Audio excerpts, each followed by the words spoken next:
안녕하십니까. 예민수의 경제토크입니다. 오늘은 SK인베스트 송가람 대표님 모셨는데요. 뭐 시장에 고민거리가 많지만 2차전지 이야기 먼저 하겠습니다. 어서 오십시오. 네, 반갑습니다. 뭐 트럼프가 취임하고 나야 결론이 나는 문제이죠. 그죠? 트럼프 인수위원회에서 얘기 나올 때마다 출렁출렁거립니다. 한 3주쯤 됐을 거예요. 이제 세액공제 없앤다 그랬고 한번 급락이 있었고요. 또 며칠 전에 다시 뭐 그런 얘기 나오면서 빠졌는데 또 뭐 오늘 기사는 일부는 뭐 세액공제 폐지 안 할 거다 뭐 이런 얘기도 있고 오락가락하네요. 네, 지금 말씀해 주신 것처럼 뭐 트럼프 2기 정부의 정책적인 기조는 크게 바뀌지 않을 것이다라고 전망이 되고 있지만 이 안에서 아무래도 확실하게 어떤 정책이 결정이 됐을 때 국내에 미치는 여파가 굉장히 클 수가 있기 때문에 네. 이런 부분에 있어서 전망이 다양하게 쏟아지고 있다라고 볼 수가 있습니다. 지금 뭐 트럼프 인수위 쪽에서 의견이 하나가 나왔던 것은 네. 전기차 배터리 세액 공제 폐지 공고에 대한 부분이 나오지 않을 가능성도 네. 존재한다라고 얘기를 했는데요. 블룸버그 보도했네요. 네, 근데 뭐 이런 건 다 이제 카더라예요. 뭐 누가 트럼프가 얘기한 것도 아니고 얘들은 맞습니다. 우리를 얘기하면 과거에 뭐 인수위원회 뭐 위원장 부의 이것도 아니고 그죠? 관계자에 따르면 이렇게 나온 거기 때문에 그렇게만 되면 아주 국내 배터리 업체는 좋은 얘기긴 한데 조심스럽습니다. 그죠? 네. 말씀해 주신 대로 이 부분은 상당히 조심스러운 부분인데요. 하지만 이 부분에 있어서 세액 공제 부분 네. 만약에 폐지 공고가 되지 않는다라고 한다면 이 부분도 한번 체크를 해볼 필요는 있을 텐데요. 네. 국내 2차 전지주들의 지금 상당히 주가가 약세를 보이고 있는 시장 속에서 긍정적인 요인들 중에 하나가 될 수 있다라고 볼 수가 있습니다. 뭐 단기적으로 외신 보도가 일부가 나왔기 때문에 확실한 정보는 아니다라고 볼 수도 있겠지만 이런 기존 우리가 배터리 3사 어떤 흐름을 보였는지 체크를 해본다라고 한다면 이 바이든 정부에서 제공한 세액 공제를 통해서 네. 이 영업이익에 대한 버팀목 상당히 이어져 왔다라고 볼 수가 있고 NPC 네, 그죠? 맞습니다.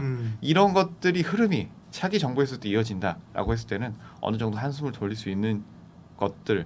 하지만 이런 블룸버그 관련 문서 이 인수위에 대한 내용들 같은 경우에는 아직까지 확정적인 내용이 아니기 때문에 네. 이런 시각이 있다 정도 보시면 어떨까라고 그러니까요. 말씀을 드리겠습니다. 기본적으로는 뭐 영향을 받는다고 봐야 될 거고요. 이제 그걸 주가가 좀 선반영했다, 알고 있다 이렇게 하면서 해석을 하는 게 맞을 것 같아요. 정책적인 거는 뭐 트럼프가 물론 이제 세부적으로 그죠. 미국 내에서 뭘 이제 제조하고 이런 쪽에는 뭐 미국으로 생산 시설을 자꾸 가져오려고 하는 거니까 그런 건 좀 나올 수도 있겠습니다만 전체적으로는 없던 걸로 하지는 않을 것 같고요. 네. 정책적인 거는 그렇고 정책적인 거 뭐 추가적으로 정책적인 내용이나 혹은 이제 정책적인 거 말고 산업에 관한 내용도 좀 얘기를 할까요? 네. 네, 이런 뭐 산업에 대한 부분 체크를 해본다라고 한다면 아무래도 국내 이런 빅3 3사가 어떤 흐름이 나왔는지 네. 그리고 이런 세액 공제에 따른 어떤 흐름들이 나왔는지 그리고 이점 그리고 리스크 이 부분을 체크를 해봐야 될 텐데요. 네. 기존 정부에 대한 내용, 바이든 행정부가 이 세액 공제를 통해서 어떻게 지원을 해줬는지 이 부분에 있어서는 구매자에 지원하는 $7,500 세액 네. 공제 이 부분이 가장 크다라고 예. 볼 수가 있을 텐데 이 부분이 아무래도 이 3사들의 공급량 그리고 판매됐을 때 이런 세액 공제되는 부분이 바로 매출로 연결될 수 있다, 순이익으로 연결될 수 있다 부분이 굉장히 크고 이에 따라서 LG 에너지 솔루션, 삼성 SDI, 뭐 SK온 같은 미국 현지 생산 거점을 다수 건설하고 배터리 제조에 따른 세액 공제를 받아오던 기업들 이 정책의 영향권에 들어갈 수밖에 없다. 그 이유는 이런 K 배터리 3사가 분기별로 최대 수천억 규모의 세액 공제를 받았던 정도로 여기에 대한 의존도가 높았기 때문에 이 부분에 대한 정책 변화도 지속해서 체크를 해볼 필요가 있다라는 점도 함께 말씀을 드리겠습니다. 네. 그러니까요. 그리고 또 일부 좀 기대할 만한 것은 지난번에 캘리포니아주에서 정부가 $7,500 보조 안 해도 주정부 차원에서 뭐 보조하겠다고 나섰잖아요. 캘리포니아가 워낙 크고 뭐 캘리포니아를 추종하는 주들도 좀 있다고 합니다. 그러니까 이제 그렇게 타이밍을 좀 찾아봐야 될 것 같고요. 자 이제 정책적인 거, 그다음에 산업 동향. 산업 동향은 뭐 아직은 캐진 구간을 지나고 있는 상황들이고, 네. 실적도 가시화는 안 됐고, 지금 그럼 2차 전지 관련주들은 지금은 어떻게 봐야 돼요? 네, 전략상으로는. 2차 전지 관련주 같은 경우에는 지금 국내 증시 전반적으로 낙폭 과대다라고 볼 수가 있습니다. 네. PBR 수준도 뭐 0.85, 0.83 이 정도로 굉장히 낮은 수준인데요. 그렇기 때문에 밸류에이션만 놓고 봤을 때는 대형주들의 밸류에이션 지금은 그렇게 접근해볼 만한 밸류에이션이다. 기업 가치 대비했을 때 가격대가 현재 낮은 구간이다라고 볼 수 있기 때문에 이 밸류에이션 가격 가치만 놓고 본다면 지금은 매수 타이밍이다라고 볼 수가 있겠죠. 하지만 이런 우리가 트럼프 2기 그리고 국내 정치의 불안정성 그리고 2차 전지 이런 전기차의 판매량에 대한 불확실성 이런 리스크들이 아직까지는 해소가 되지 않았다라고 보여지기 때문에 네. 이런 확실한 저평가 구간이지만 이런 정책적인 불확실성 그리고 해외 매크로 이슈 이 부분을 체크를 해보시면서 이 부분의 이슈가 점점 잠잠해질 때 국내적인 수급도 들어올 때 저점의 지지 구간에서 우리가 분할로 접근해 본다면 충분히 수익권도 노려볼 수 있지 않을까. 단기 트레이딩 관점에서 충분히 이런 네. 트레이딩 관점에서 충분히 접근이 가능하다라고 말씀을 드리겠고, 하지만 장기적으로 꾸준히 매수를 하시는 분들 같은 경우에는 앞서 말씀드렸던 이런 정책 불안정성, 트럼프 2기에서 어떤 방향성을 가지는지 여부 체크를 해보시고 가져가 보시는 것이 어떨까라는 의견 함께 드리도록 하겠습니다. 네. 또 뭐 긍정적인 걸 찾다면 뭐 악재는 다 나왔는데 시장이 반영하고 있다. 지난번에 그 인수위 발표 나올 때는 LG 에너지솔루션이 그날 11%인가 12% 빠졌어요. 제가 기억하거든요. 11월 15일이네요. 그날 LG 엔솔이 12%가 종가로 빠졌다니까요. 근데 요번에 그런 얘기 또 나왔는데 뭐 낙폭이 좀 제한적이죠. 한 3~4% 정도 그날 빠졌던 것 같아요. 바닥을 좀 다져가는 거는 맞는 것 같고요. 네, 이런 모멘텀도 있고. 네. 그리고 2차 전지 쪽에서는 바닥을 다지는 구간이고 뭐 좀 서서히 매수를 하거나 보유 중이라고 하면 어떤 주식을 좀 좋게 보세요? 2차 전지. 뭐 아무래도 기존에 강세를 보였던 원통형 배터리주라든지 네. 빅3 회사들을 봐야 한다라고 말씀을 드릴 텐데, 기존에 뭐 대형주, 중소형주 할 것 없이 굉장히 악재를 통해서 눌리는 모습이 나왔는데 네. 지금은 2차 전지주들 올라간다면 대형주들부터 수급이 받쳐줘야 되지 않겠느냐라고 보고 있는데요. 지금 우리 시장 같은 경우에는 반도체주들도 그렇지만 전체적으로 수급, 특히 코스피 시장에서 수급이 좋지 않은 상황입니다. 외국인 매수세가 돌아오지 않고 있는 상황, 기관 매수세가 어느 정도 돌아오곤 있지만 아직까지는 개인 매수세가 이런 매수세의 주를 이루고 있는 상황이기 때문에 여기에서 외국 매수세가 좀 더 집중이 된다라고 한다면 대형주 위주로 먼저 접근 가능할 가능성이 높다라고 보면 이 삼성 SDI나 LG 에너지 솔루션 같은 대형주들, 빅3사들 우리가 꾸준히 지켜보는 것이 어떨까라는 점 함께 말씀드리겠습니다. 네. 뭐 일부 소재 업체들이 뭐 꿈틀꿈틀거리는 거는 이제 거의 종목별로 움직이기 때문에요. 결국은 이제 셀사 쪽에 관심이 있는 거죠. 네. 2차 전지 얘기에 이어서 자동차 얘기를 조금만 더 이어갈게요. 왜냐하면 사실은 현대차가 좀 움직이잖아요, 그죠? 현대차가 이제 움직이는 상황이고 일본에서는 또 닛산하고 혼다하고 뭐 합병 얘기가 나왔어요. 이러면서 전 세계 업체들이 합병한다는 건 어렵다는 거잖아요. 예, 어려운 상황들이고 오히려 국내 현대차는 이제 중국으로도 지난번에 이제 투자 다시 1조 원 규모 투자한다고 했고 지금 이제 뭐 크게 보면 2차 전지도 있지만 전기차가 포함되니까요. 국내 이 현대차, 기아차는 어떻게 보세요? 네. 뭐 현대 기아차는 대표적인 뭐 밸류 프로그램의 수혜를 받을 네. 수 있는 회사들 중에 하나죠. 기업 가치 대비했을 때 주가가 그렇게 높지 않은 상황이다라고 볼 수가 있습니다. 하지만 지금 시장 상황을 놓고 본다면 아무래도 이런 2차 전지 주들, 전기차들의 흐름 그리고 내연기관들의 흐름 이 두 가지를 모두 살펴봐야 된다라고 볼 수가 있을 텐데, 뭐 첫 번째 2차 전지 그리고 전기차 쪽의 상황을 본다라고 했을 때 첫 번째는 바로 판매 부분이겠죠. 뭐 내연기관이든 2차 전지든 판매량이 뒷받침이 되어야만이 이런 매출 부분에 있어서 상승이 나올 수밖에 없는 부분이 있기 때문에 이 부분에 있어서 중장기적으로 매출이 증가할 수 있는 부분은 바로 이 부분이다라고 볼 수가 있겠고, 그리고 이런 2차 전지나 전기차 같은 경우에는 기술력 부분을 우리가 또 이야기를 안 할 수가 없는데요. 여기에서 다양한 지금 2차 전지 관련해서 전기차들이 나오고 있고 또 한 가지 이슈 그리고 자율주행 이슈가 계속해서 나오고 있죠. 이런 부분에 있어서 기술 개발을 계속 하고 있다라는 점이 현대차에서는 굉장히 큰 호재가 될 수 있다라는 부분. 그리고 뭐 박사님 말씀해 주신 것처럼 지금 뭐 자동차 업계 상당히 힘듭니다. 이 세계적인 불경기로 인해서 판매량이 줄어들었다라는 점이 가장 크지 않을까 싶은데요. 그래서 뭐 일본에서 뭐 닛산 혼다 합병 같은 이런 이슈도 말씀해 주셨는데 지금 이런 합병을 통해서 대형 회사가 탄생을 한다면 단순 판매량만 놓고 본다면 현대차를 앞지르는 3, 4위의 순위가 바뀌는 그런 상황이 벌어질 수가 있는데요. 하지만 우리가 기술력 개발 부분 측면에 있어서 계속해서 이어져 가고 있다라는 점, 그리고 북미 판매도 계속해서 늘어나고 있다라는 점 체크를 해본다면 지금의 뭐 이런 코리아 디스카운트 부분은 충분히 극복할 수 있는 부분이 나오지 않을까라고 말씀을 드리겠고, 그리고 이런 두 번째 부분 제가 말씀드렸던 부분 바로 내연차 관련된 부분일 텐데요. 이 부분도 계속해서 이기 트럼프 트레이드 관련해서 체크를 해봐야 된다라고 말씀을 드리고 있는 부분이, 이 트럼프 당선인 같은 경우, 이 트럼프 대통령 같은 경우에는 이 러스트벨트 바로 제조업 쪽의 자동차 시장 이 부분의 지지를 굉장히 크게 받고 있고 계속해서 육성할 수밖에 없는 부분이 있기 때문에 이 부분에 있어서 내연차 어느 정도 수혜를 받을 가능성도 존재한다라고 할 수 있지만, 우리가 이런 시장 상황은 아직까지 이런 정부가 꾸려지고 정책이 확정되기 전까지는 정확하게 확신할 수 있는 부분은 아니다. 그리고 또 한 가지 본다고 한다면 유럽 부분에 있어서 네. 내연차에 대한 사용을 늘리겠다라는 이슈까지 계속 나오고 있는 부분이 있기 때문에 이 부분 같은 경우에는 어느 정도 이 정치적인 불확실성 그 외에도 이런 시장에서의 방향성, 어떤 정책을 주로 잡고 갈 것인지, 특히 미국, 유럽 쪽에서의 정책 방향성, 중국에서의 판매량 함께 체크를 해봐야 되는 시기가 아닌가.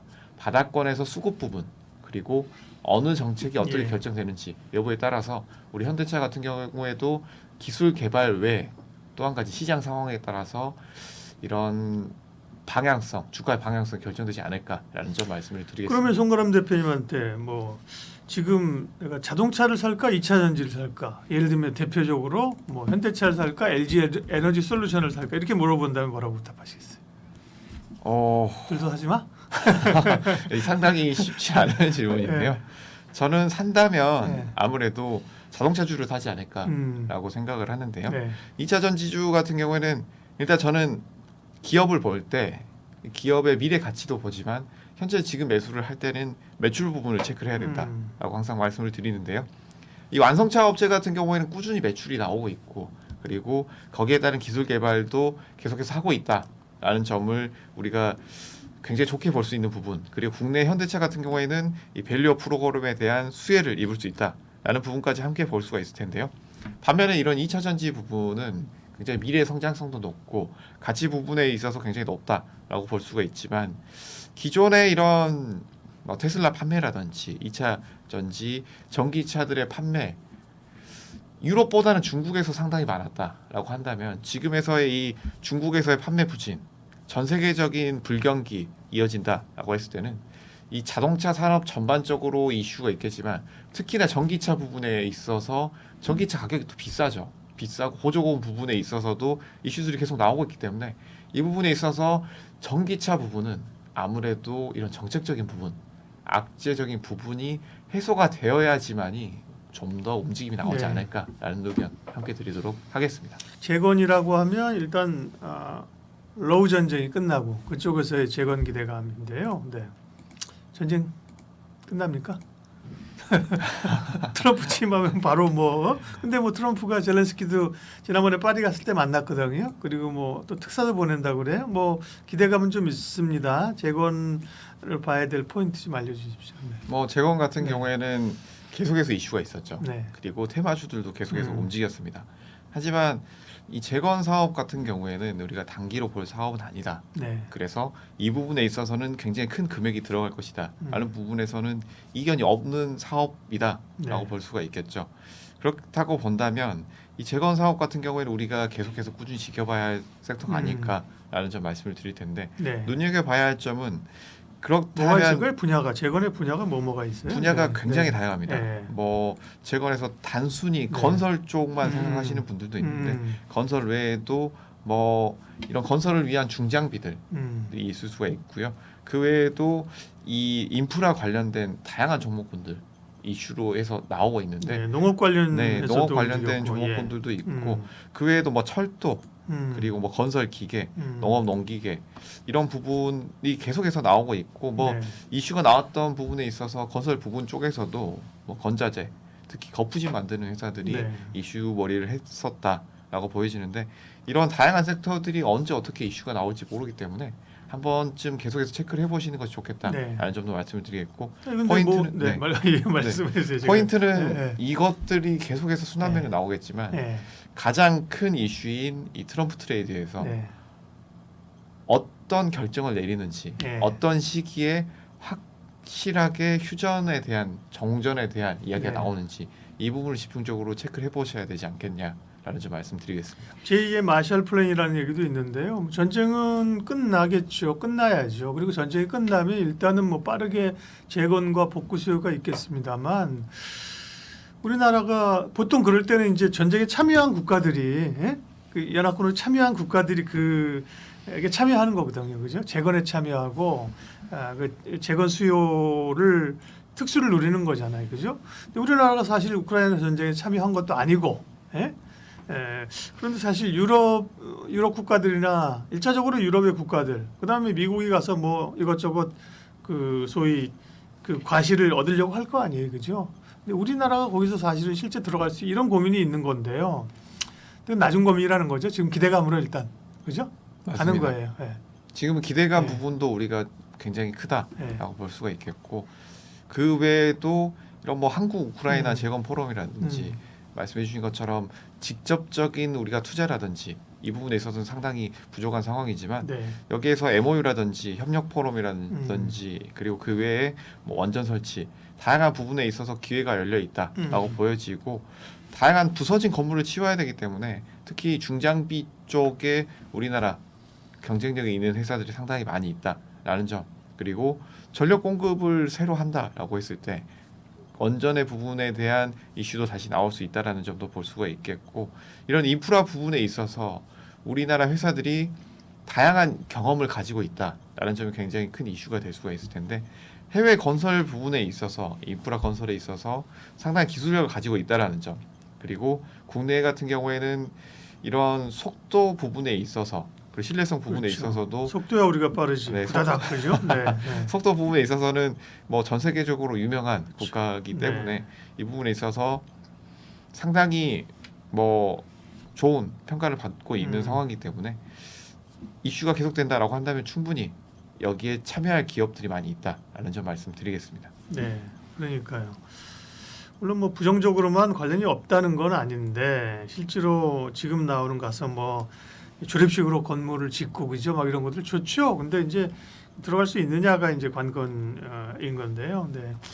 그러니까 최근 이슈를 좀 보면요. 일단 트럼프 당선인이 대북 특사 임명했거든요. 우크라이나도 특사 임명했어요? 보낸다고요? 네, 맞습니다. 우크라이나 특사로 뭐 키스켈로그를 임명을 했는데요. 네. 이 부분 같은 경우에는 뭐 트럼프 당선인과 관계를 계속해서 가지고 갔고 그리고 러시아는 이번에 방문을 하지 않겠다라고 이제 얘기가 나왔는데 이번에 뭐 우크라이나 러시아 특사가 당선인이 내년 1월 20일 취임을 하죠. 네. 그때 취임 이후에 뭐 우크라이나 수도 키이우 그 외에도 유럽 국가들을 방문하겠다라는 것들이 나왔습니다. 방문하는 이유가 뭘까라고 생각한다면 다른 것들보다도 뭐 휴전 이 전쟁에서의 종전 이 부분에 가장 포커스를 맞추지 않겠느냐라고 보고 있는데 이분 같은 경우에는 군 장성 출신이고 그리고 미국 우선 영구주의 이 부분에 대한 강조를 하고 있고 가장 결정적으로 미국이 무기를 공급하고 있다라는 점 이 부분에 대한 굉장히 부정적인 견해를 계속해서 밝혀왔던 분입니다. 그렇기 때문에 지금의 부정적인 견해를 밝혔다고요? 네, 뭐에 대해서? 이 부분 이 파견된 분 같은 경우에는 군 장성 출신이지만 군 장성 출신임에도 불구하고 지금 현재 미국에서 미국의 군사 지원. 네, 맞습니다. 네. 미국에서의 군사 지원 네. 우리가 왜 다른 나라의 재정 지원 그리고 군사 지원을 해야 되느냐라는 부정적이라는 부분에 거죠? 대한 네. 부분이 굉장히 강하기 때문에 이분이 특사로 파견된다라고 한다면 필연적으로 미국의 군사 지원 그리고 무기 지원이 축소되거나 크게 축소될 수 있다라고 본다면 어쩔 수 없이 휴전을 해야 되는 상황, 각 국가들과의 조율 빠르게 진행될 수 있지 않을까라고 보여지고 있는 상황입니다. 네. 그러면 이제 국내 시장 관련주 쪽으로 들어와서 아까 말씀드린 것처럼 솔직하게 얘기하면 뭐 전쟁이 끝나면 일차적으로 미국이 가서 수혜를 본 솔직히 좀 뜯어먹는다는 표현을 제가 하고 싶은데 근데 참 슬픈 얘기이기 때문에 그죠? 미국이 사실 무기 많이 됐잖아요, 그죠? 무기 준 거 알지? 그래서 사실은 성과를 가져갈 거고 그러면 그 이제 유럽 국가들이고 우리만 특별히 할 수 있는 우리 기술이 아니면 안 되는 게 있느냐? 그러면 이제 좋은 건데 거기에 대한 고민이 있는 거고요. 지금으로서는 어쨌든 기대감들로 이제 갈 수 있는 건데 그러면 이제 여러 분야가 언급되는데 그 가운데 좀 스토리가 되거나 좋게 보시는 기업들 어디입니까? 재건 관련해서. 뭐 재건 관련해서 좋게 보는 기업 같은 경우에는 뭐 다양한 기업들이 있지만 SG 그룹 같은 경우는 전에 이슈가 있었다라고 볼 수가 있는데 우크라이나 현지 법인이 지금 설립이 돼 있고요. 네. 뭐 그 외에도 제강 슬래그를 공급받는 업무 협약 MOU를 올해 체결을 했고 이런 제조 기술을 기반으로 해서 우크라이나 내부의 고속도로 건설 그리고 제조를 위한 아스콘을 공급할 예정이기 때문에 기존에 우리가 이 기업들 중에서도 우크라이나와 MOU를 맺고 있거나 현지에 이슈가 있는 기업들 지금은 체크를 해봐야 된다라고 그렇죠. 말씀을 드릴 텐데 그런 기업 같은 경우에 또 삼부 토건도 볼 수가 있을 텐데 뭐 전쟁 복구 재건 사업에 대한 부분 이 부분에 있어서 MOU를 체결한 이력이 있기 때문에 우리가 MOU라고 한다면 단순히 뭐 양해각서 부분이라고 볼 수도 있겠지만 네. 또 이런 비즈니스 부분에 있어서 시작은 MOU부터 시작을 하는 부분이 있기 때문에 이 부분에 있어서 계속해서 체크를 해볼 필요가 있다라는 점 말씀을 드리겠고 뭐 섹터를 본다라고 한다면 저는 건설기계, 철도 이 부분을 체크를 해봐야 된다라고 말씀을 드릴 텐데 저 뭐 철도 부분 같은 경우에는 굉장히 기술력 부분에 있어서 좋은 기술을 가지고 있다라고 보여지고 있고 그리고 이 건설 기계 부분에 있어서 지금 우크라이나 재건을 시작한다라고 한다면 신규 구매가 상당히 많이 늘어나지 않을까라고 보여지고 있는데 중장기적으로 본다라고 했을 때는 이런 도로, 건물, 대규모 인프라 건설 필연적으로 할 수밖에 없는 상황입니다. 그렇게 된다면 지금 이런 중장비 업황이 크게 좋지 않은 상황들 속에서 국내에 다양한 굴삭기 업체들, 중장비 업체들이 많은데 이 기업들이 호재와 함께 수혜를 받을 수 있지 않을까. 여기에서 들어가는 기업들이 뭐 미국이나 유럽 국가에서 많이 들어가겠지만 이 부분에서 거기에서 들어가는 물량을 모두 소화하기는 쉽지 않다라고 한다면 틀림없이 국내 기업들의 파이도 존재할 것이다 라는 측면에서 매출 부분에 있어서 상당히 크게 상승할 수 있다라고 한다면 이런 건설기계 관련 회사들도 함께 체크를 해볼 필요가 있다. 회사 체크를 해본다면 뭐 대표적인 건설 기계 장비 제조업체인 뭐 전지건설로봇이라든지 두산파켓 이런 회사들 함께 체크해 보시는 것이 어떨까라는 점 말씀드리겠습니다. 재건은 사실은 이게 상당한 테마가 될 수 있죠, 그죠? 네, 큰 정책적 변화이고 게다가 이제 트럼프가 취임하면 최근에 이슈가 되는 게 또 남북 경협이잖아요, 그죠? 물론 이제 우리가 탄핵 사태 때문에 우리가 이제 패싱 당할 가능성도 있지만 트럼프는 또 대북 특사 임명하면서 김정은 끌어들이려고 그죠? 할 거란 말이에요. 그러면 재건과 경협 이런 것들은 상당한 시세를 낼 수 있는 정책적 테마가 될 수 있죠. 그리고 지금 말씀하신 거 일정 부분 또 남북 경협하고도 좀 섹터들이 겹쳐요. 철도나 그죠 이런 거, 뭐 전력 이런 거 많이 겹치잖아요, 그죠? 네. 아무래도 겹칠 수밖에 없다. 예, 예. 라고 말씀을 드릴 텐데 북한 인프라가 상당히 낙후합니다. 그렇다고 한다면 경제 협력을 한다고 했을 때 네. 북한에서 원하는 것들이 어떤 것이겠느냐. 기존에는 뭐 쌀이라든지 비료 아무래도 농업 생산력이 산간 지역이 많은 국가이기 때문에 상당히 많이 떨어진다라고 보여지는데 그 외에도 인프라 부분에 있어서 상당히 노후된 나라다라고 본다고 한다면 이 부분에 있어서 뭐 우크라이나뿐만이 아니라 북한과의 경협이 된다라고 했을 때 그쪽에서 원하는 부분은 이런 재건 부분에서 이슈가 될 수 있는 회사들의 지원 반드시 나올 수가 있기 때문에 이 부분을 북한의 경협과 함께 같이 보시는 것도 나쁘지 네. 않다라는 점 말씀드리겠습니다. 그러니까요. 물론 이제 우크라이나 재건 관련해서는 건설, 장비, 전력, 인프라 이런 거고 이제 철도 이런 거, 도로 이런 쪽은 사실은 좀 겹칠 수 있는 거거든요. 그런 점에서는 또 기대를 좀 가져보기도 합니다. 그 재건 관련된 트렌드하고 관심주를 봤는데 다만 한 가지 보면 이게 뭐 정말 이 러우 전쟁이 이제 끝나기로 만나기로 했다 그러면 단기적으로 이제 급등할 수 있는데 글쎄, 그러니까 기본적으로는 이걸 테마주 성격으로 봐야 되는 건지 재건 관련주를 지금 말씀하신 것처럼 관심 가지고 투자하더라도 대체적인 뉴스 모멘텀에 따라서 어떻게 대응하는 것이 좋을지 좀 마무리해 주세요. 네. 네, 말씀해 주신 것처럼 지금의 이런 재건 관련주들 같은 경우에는 몇 차례 퇴마성으로 굉장히 크게 올라왔던 섹터입니다. 네. 특히 중소형주들이 그랬다라고 볼 수가 있을 텐데 지금의 이런 재건 관련주들 같은 경우에 박사님이 말씀해 주신 것처럼 다양한 측면에서 다양한 이슈들이 나올 수 있다. 그만큼 선택하기 쉽지 않을 수 있다라고 보여지는데 그렇다고 한다면 지금 어느 이슈가 나오는지 첫 번째 해외 이슈를 먼저 체크를 해보시고요. 이 해외 이슈에서 우크라이나 정전에 대한 이슈가 나올 것이다라고 한다면 이 우크라이나 정전에서 가장 크게 수혜를 입을 회사가 어디인지 여기에서 MOU를 맺고 기존의 우크라이나와 사업을 하고 있던 회사는 어딘지 체크를 해보시게 된다면 지금의 이런 다양한 종목군들 섹터 안에서도 뭐 우리가 볼 것들이 많은 섹터 안에서도 어떤 종목들이 추려지기 때문에 이 부분을 우리가 매크로적인 이슈 다음으로는 이 매크로적인 이슈에 맞는 기업들 함께 체크를 해보신다면 뭐 단기 트레이딩 관점에서 충분히 우리가 접근을 해볼 만한 종목들이 많이 있다라는 점 말씀드리겠습니다. 동안에 이제 AI는 하나만 얘기해봐 그러면 이제 엔비디아 있잖아요, 그죠? 네. 근데 엔비디아 독주 체제가 좀 무너지는 것 같은 소위 하드웨어 섹터가 주춤하고 소프트웨어가 지금 다시 뜨고 있는데요. 그 이유가 무엇인지 먼저 좀 얘기해 주세요. 네. 뭐 다양한 이유들이 네. 있겠죠. 첫 번째 이유는 아무래도 가격적인 부분이 아닐까라고 말씀을 드릴 텐데요. 주가가 많이 네. 올라온. 뭐 모든 분들이 아시는 사실 굉장히 단기간에 많이 올랐다라는 네. 점에서 이 부분이 가장 큰 이유가 될 수 있지 않을까라고 보여지고요.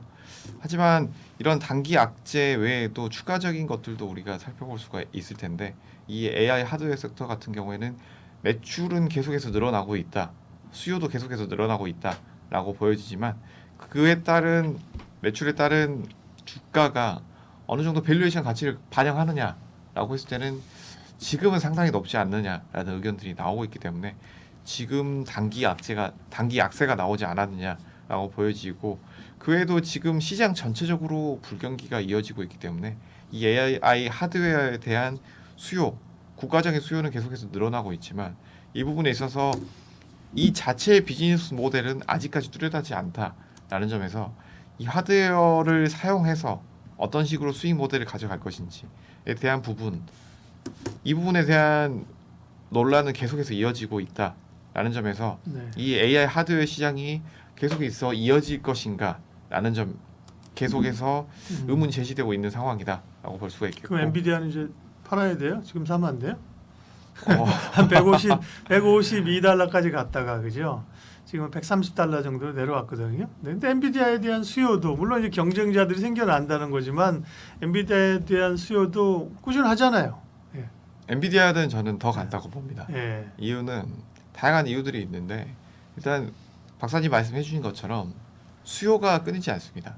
이 수요를 처음에 국가적인 수요를 말씀을 드렸는데요. 이 AI 같은 경우에는 얼마나 많은 고성능의 장비를 얼마나 더 많이 지금은 확보를 하느냐에 대한 일종의 군비 정제 같은 것들이 되어가고 있는데 네. 주로 집중해서 투자하고 있는 곳이 바로 미국과 중국이죠.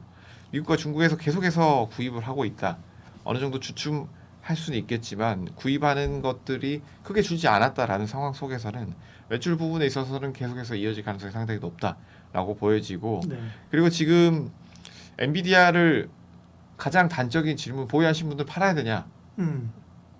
라고 생각을 하실 텐데 이 부분에 있어서는 뭐 개인의 선택이 될 수 있겠지만 트레이딩 관점에서는 아무래도 다시 한번 팔고 접근해보는 것도 나쁘진 않다라고 생각을 하지만 저는 장기 보유까지 생각하신 분들이라면 그대로 꾸준히 가져가 보셔도 된다라고 생각을 하는 게 이 부분에 있어서 하드웨어 부분에 있어서 엔비디아 경쟁 상대가 아직까지는 없다.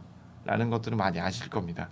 그렇지만 우리가 관가하고 있는 부분이 이 AI 소프트웨어 부분에 있어서도 엔비디아가 굉장히 강세를 보이고 있다라는 점은 그렇죠. 네. 많은 분들이 모르실 텐데 맞아요. 이 뭐 에이백이라든지 다양한 초고성능 AI 반도체들 네. 같은 경우에 이것들을 구동하기 위한 이 OS가 반드시 필요한데 이것들이 대부분 엔비디아 제품을 사용을 하고 있습니다. 이 MS의 독주 체제가 굉장히 길게 이어졌죠. 이 부분을 뒷받침했던 것들이 바로 MS 윈도우라고 할 수가 있기 때문에 MS 윈도우 못지않은 마이크로소프트 윈도우 못지않은 이런 AI 쪽에서 소프트웨어 엔비디아의 소프트웨어가 계속해서 판매량이 늘어나고 있고 사용량도 줄지 않고 있다라고 본다면 지금의 이 독주 체제는 AI 소프트웨어 쪽에 주목이 좀 더 늘어난다라고 하더라도 엔비디아 쪽 매출 계속해서 지속될 수 있을 것이기 때문에 중장기적으로 본다면 지금의 약세 단기로 끝날 가능성이 높다. 엔비디아가 상승 여력은 아직도 충분하다라는 점 말씀을 드리겠습니다. 네, 말씀하신 것처럼 엔비디아가 뭐 칩만 파는 게 아니라 자기들의 그 플랫폼, 그죠? 그거를 결국 이용할 수밖에 없는 그 시스템을 바꾸게 되면 엄청난 비용이 들어서 쿠다라고 하던가요? 그걸 네, 할 수밖에 없는 거죠. 그죠? 그런 것들은 지금 부각이 안 되는 거고 어쨌든 오늘은 뭐 엔비디아가 주인공이 아니라 엔비디아에서 소프트웨어 쪽으로 그것도 AI 소프트웨어예요. 그죠? 명백한 것 이쪽으로 확산되고 있는 것의 그 포인트가 뭔가를 보는 건데 첫 번째 부각된 게 팔란티어라는 종목이었어요. 그죠? 팔란티어는 뭐 어떤 쪽에서 부각이 된 거예요? 팔란티아 테크 같은 경우에는 대표적인 AI 소프트웨어 네. 기업입니다. 지금 AI 소프트웨어 기업들이 하나씩 부각이 되고 있는데요. 특히 미국 쪽에서 굉장히 큰 매출을 내고 있는 기업들이 지속해서 나오고 있다라고 네. 할 수 있습니다. 지금 박사님 말씀해주신 팔란티어 테크 같은 경우에는 미 육군의 데이터 플랫폼 계약을 최근 체결했는데요. 이 체결 규모가 바로 4억 달러입니다.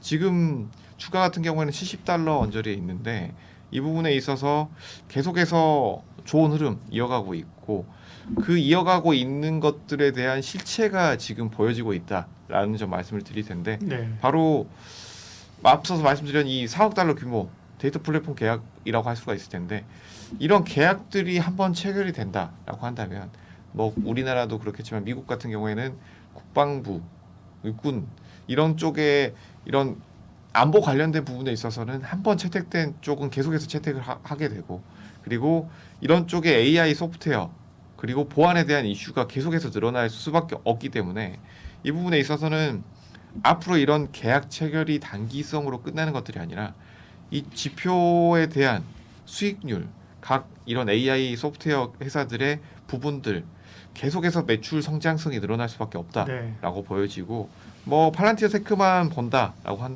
한다면 실적이 지난 12개월 동안 80% 이상의 높은 매출이 나왔고 그리고 총 이익률 같은 경우에 80% 정도가 나왔고 그리고 매출 성장률 같은 경우에도 24% 이상 나오고 있는 네. 상황이기 때문에 이런 AI 소프트웨어 업체들에 대한 약진 단기로 끝날 것은 아니다.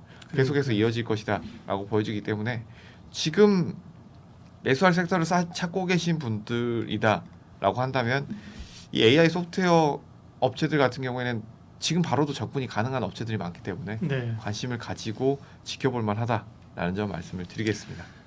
그 팔란티어가 이제 엔비디아 이후로 소프트웨어 쪽으로 제일 처음에 뜬 기업이고요. 말씀하신 것처럼 AI 소프트웨어인데 그런 것들이 AI 쪽도 있고 국방도 연결되면서 일론 머스크가 이제 야 그 비싼 비행기 왜 만드냐 다 드론으로 하고 그죠? 이런 AI를 이용한 이런 얘기 나오면서 부각을 받았던 거고 그 다음에 뜬 게 브로드컴이에요. 제가 이제 방송에서도 브로드컴이 뭐 하는 회사야? 그때 어떤 분이 브로드한 사업을 하는 데가 브로드컴이에요. 그러면서 그 안에 여러 가지 한다 그러더라고요. 그죠? 반도체 설계도 하고 뭐 그러면서 결국은 이 빅테크들과 함께 AI 반도체 칩을 지금 만들겠다는 그쪽이 이제 부각되는 것 같아요. 브로드컴 좀 또 어떤지 좀 얘기해 주세요. 네. 뭐 말씀해 주신 네. 것처럼 브로드컴 네.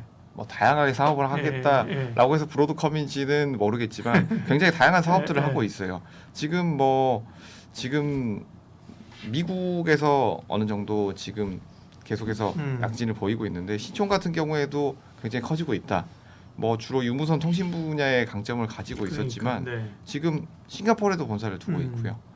매출 부분, 영업이익 부분에 있어서 계속해서 늘어나고 있다. 그러니까 통신칩 이런 것도 네, 있대요. 그러니까 맞습니다. 이제 AI 칩 개발하는 것도 그렇고 결국은 이게 디바이스 단으로 가야 되잖아요. 네, 배치 맞습니다. 단으로 가면서 이제 통신칩 이런 것도 하기 때문에 브로드컴이 주목받는다고 하더라고요. 예.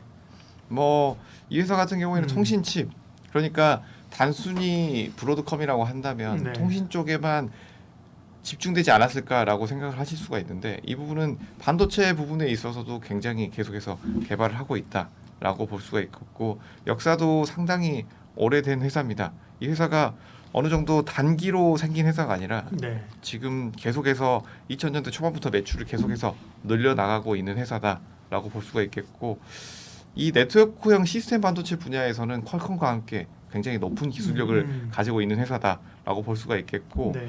뭐 지금의 브로드컴 같은 경우에는 아바고 그리고 구 브로드컴이죠. 이 두 회사가 합병을 하게 되면서 네. 굉장히 큰 장점을 가지고 가게 됩니다. 바로 유무선을 모두 아우르는 포트폴리오를 가지고 가게 됐다라고 볼 수가 있을 텐데 이 부분에 있어서 뭐 사업 부분은 네 가지로 다양하게 가지고 있지만 이런 매출 비중에 있어서 가장 높은 매출을 가지고 있던 부분은 바로 이제 아무래도 통신 부분이 있었지만 지금은 반도체 부분, 뭐 AI 클라우드, 인프라 이 부분에 있어서 굉장히 큰 비중을 차지하고 있는 주문형 반도체 ASIC 부분에서 시장 점유율이 굉장히 높습니다. 70% 이상인데요. 네. 그래서 계속해서 주목을 받고 있고 이 부분에 주요 고객사가 애플, 아마존, 구글 굉장히 쟁쟁한 기업들과 협력을 하고 있고 이 기업들이 계속 성장을 해 나가면서 브로드컴도 같이 커질 수밖에 없다라고 보여지고 있기 때문에 네. 이 부분에 있어서 계속해서 이슈가 나올 수밖에 없다라고 보여지고 그렇다면 좋은 점만 볼 것이냐 한다면 뭐 이 회사에 우리가 뭐 미국 쪽을 보고 계신 분들도 있으니까 이 회사에 투자를 한다라고 본다라고 한다면 아무래도 보안 이슈가 몇 번 있었습니다. 네. 뭐 와이파이 칩 부분에서의 보안 이슈도 있었고 그리고 소프트웨어 부분에 있어서도 오픈 소스 부분에 있어서 보안에 있어서 펌웨어 부분에 있어서 보안이 상당히 약하다.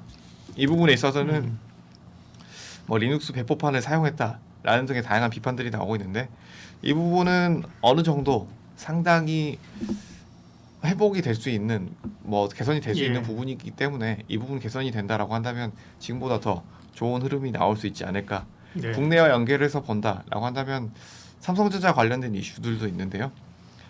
기존에 뭐 2023년도에 공정거래위원회와 이슈들도 있었지만 이 브로드컴이 선적 중단, 기술 지원 중단을 통해서 삼성전자 압박을 했던 이력을 가지고 있는데 이 부분에 있어서는 더 유리한 장기 계약을 강요하기 위해서 강요했다라는 뭐 공정거래위원회의 판단도 나왔던 부분이 있습니다. 네. 하지만 이 부분에 있어서 삼성전자 이슈, 그 외에 SK 하이닉스 이런 국내 반도체주들과 엔비디아 그리고 브로드컴 이런 회사들의 협력 관계가 앞으로 늘어나야 되지 않을까라는 의견도 함께 드리도록 네. 하겠습니다.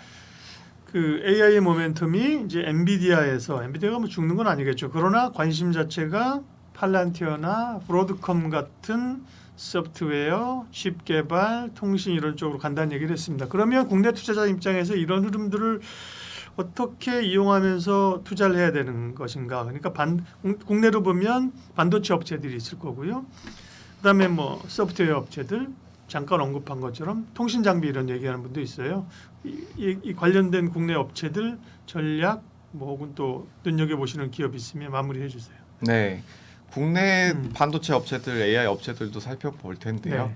이 앞서서 말씀드렸던 브로드컴 이슈, 삼성전자 이슈를 말씀을 네. 드렸죠. 이 이슈를 말씀드린 이유가 바로 삼성전자 그리고 하이닉스 이런 대표적인 국내 반도체 회사들을 보시는 분들 같은 경우에 이런 이슈들을 빼놓고 보시면 안 된다라는 측면에서 말씀을 드렸는데요.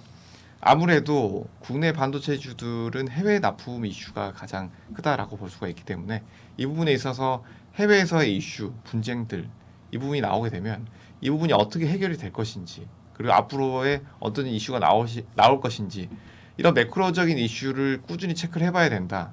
이런 AI향 반도체의 이슈는 중장기적으로 계속해서 이어질 것으로 보이지만 국내 대형 반도체주들의 흐름 이 부분은 우리가 이런 매크로적인 이슈를 잘 체크를 해봐야 된다라는 점 말씀을 먼저 드리겠고요. 그래서 중장기적으로 좋지만 단기적으로는 이런 이슈들이 해소가 돼야 된다라는 점. 그리고 단기 트레이딩 관점에서 본다라고 한다면 AI 소프트웨어 업체들 눈여겨보는 것이 좋다라는 점 말씀을 드릴 텐데 매출이 계속해서 늘어나고 있다라는 점 그리고 다양한 수익 모델이 나오고 있다라는 점을 볼 수가 있을 텐데 그래서 단기 트레이딩 관점에서 본다면 네. 이런 폴라리스 AI, 사이드앱 소프트 같은 AI 소프트웨어 업체들 우리가 눈여겨볼 시기다라고 보여지고요. 네. 중장기적으로 반도체 업체들 그리고 AI 하드웨어 업체들도 꾸준히 상승 흐름 이어질 가능성은 높다라는 점까지 함께 말씀드리도록 하겠습니다. 네. AI의 흐름들이 그 안에서 진화를 하는 거죠. 그렇죠? 진화를 하고 변화를 하는 겁니다. 그 흐름들을 디테일하게 쫓아가기 위한 전략들 세웠습니다. SK인베스트 송가람 대표님 함께했습니다. 고맙습니다. 감사합니다.